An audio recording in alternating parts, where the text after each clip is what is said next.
The Honourable Clayton Cosgrove. Mr Speaker, I join with other colleagues in support of this bill, sir, and I'm particularly pleased by a couple of aspects of it, but I want to, and I won't labour the point, before I get into the guts of the legislation, I want to refer members to a particularly pertinent piece in the commentary, which is on page 4.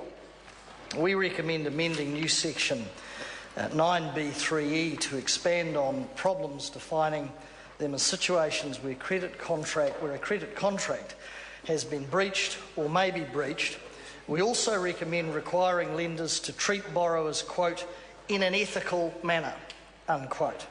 And it's that ethical behaviour, sir, that I want to touch on in a wider context in respect of this bill, sir, because I note that, and many of the concepts in this bill will amend page, for the member's help, page 4, second paragraph down, beginning we recommend.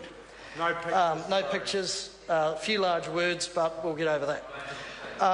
I note that, and in terms of corrupt practice, I note that the President of China, when he was appointed to his post, one of his, if you will, campaign or pledges to his people was to go after and deal with both unethical behaviour and corrupt practice. And I have to say, sir, that when we talk about acting in an ethical manner and ethically and responsibly, sir, an example could not be used when it comes to the Minister of Justice. And I will not labour the point, sir, because I want to go on to some other aspects of this bill, but I say where you have a person who is eminently qualified as a Minister of Justice, you would expect that person, sir, to act in an ethical way, with ethical behaviour, in an ethical manner.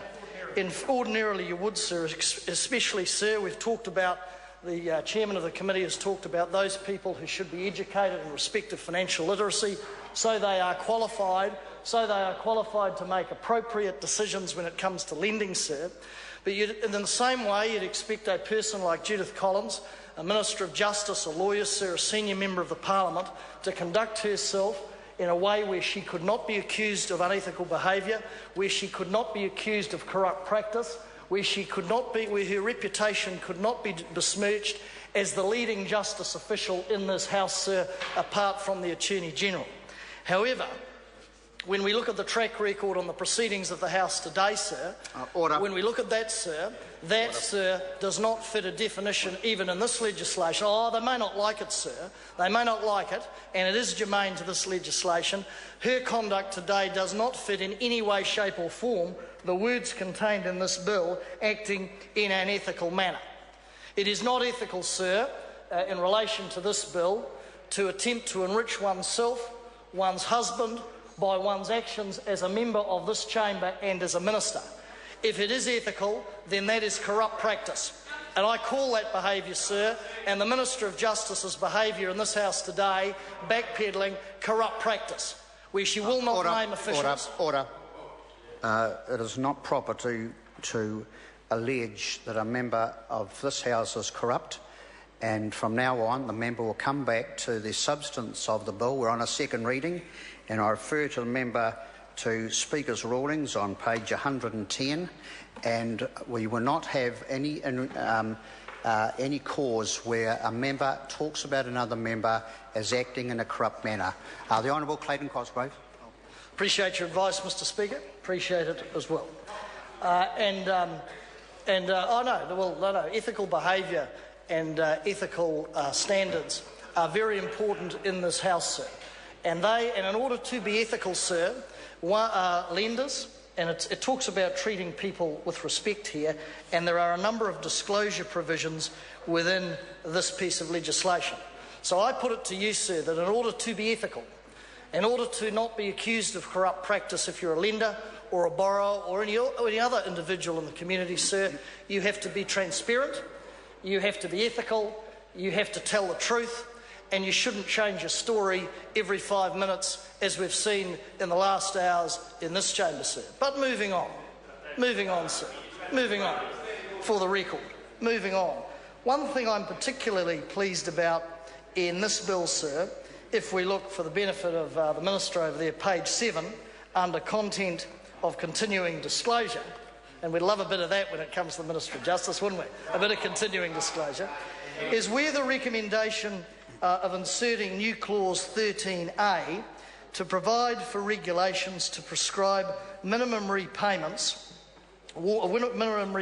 warnings on credit card statements. Now, this is something I'm particularly interested in, sir, and have campaigned in my own way over the years in several committees about this, because this leads to, this is where, as the commentary says, the warning would detail to the debtor the consequences of paying only the minimum monthly payment on a credit card debt, such as higher interest costs over time.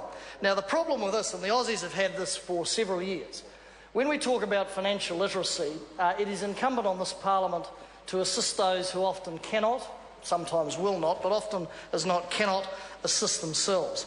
And I put it to the House that there is no better form of financial literacy than for a bank, as they do with mortgages. They tell you on your statement what your repayments are, what your interest bill is month to month, what your interest bill on currently will be on maturity, the total amount of the debt on maturity, and you can see it all mapped out and how many years you've got to pay it off. Yet banks in New Zealand, for a time, have resisted on really the only excuse, which is cost. And there is a cost to making these changes, I acknowledge that, but not an earth-shattering one. Their parent companies in Australia were compelled to do it some years ago. Disclosing to a person who holds a credit card, this is your minimum payment, this is the average payment you're making monthly. If you keep paying off at this frequency, it will take X number of years, you will have paid X amount of money, and you will have paid the bank a bucket load of interest, and it might take you 10 years to pay it off. At that point, everything is disclosed to the person who's incurring that debt. And I would wager, I hope I'm right, that many people, once that explicit disclosure is made on the credit card statement, will look at it and go, heck, I didn't think if I kept paying at this sort of frequency that I'd be paying the amount of interest, it would take that amount of time, and my total bill at the end of this would be a bucket load of cash. And once that realisation is made, I suspect those people will say, hey, I'm going to remedy this. I'm not going to give the bank a bucket load of interest. I'm actually going to shape up in terms of my financial, my internal financial processes. I'm going to redo my household budget, and I'm going to try and quit this debt or minimise it to a manageable level. And I'm quite proud of that, and I'm pleased that and grateful to all members of the committee. It was something I think that sprang out from left field for us all. We raised it with officials, and I commend our officials who went away and challenged the banks and the financial institutions and came back with a remedy, which, yes, it will put a bit of cost on, sir. It will put a bit of cost on the banks to make the electronic changes that they'll have to make. It won't raise interest rates. I would say I'd be very surprised if it's passed on in any major shape or form to the punters, to the customers, but it'll bring our banks in line with their Australian parents. And I think more than many things that have been done around financial literacy, to me this is one of the ultimate forms of it, because it's completely transparent, it hides nothing, and it gives a warts and all view to the person who is incurring debt through credit card. We know credit cards are relatively easy, certainly, to be made available to people, and we know that they are an easy form for all of us who like to make the odd purchase from time to time, an easy form that aids our purchasing power. For those who can afford it, that's okay. For those who can't afford it, it is troublesome to them. I'm one of those people who can afford to pay the credit card off on time, every time, and the banks don't particularly like me, I suspect, because they don't get any interest out of it. I'm well remunerated. I'm well remunerated like all members of this House. But we all have constituents who've been caught in that credit trap, especially the Minister for Victoria Forest Park, or the Minister for Geography over there, Mr Bridges. Didn't get school cert geography by I'm told. Even he is well remunerated in this House. But there are many constituents who get caught in that trap. Hopefully this small measure within the totality of this bill will assist them, and I wish Judith Collins all the best for question time next week. I call Julianne Genter. Thank you, Mr Speaker. The Green Party is happy to vote in support of the credit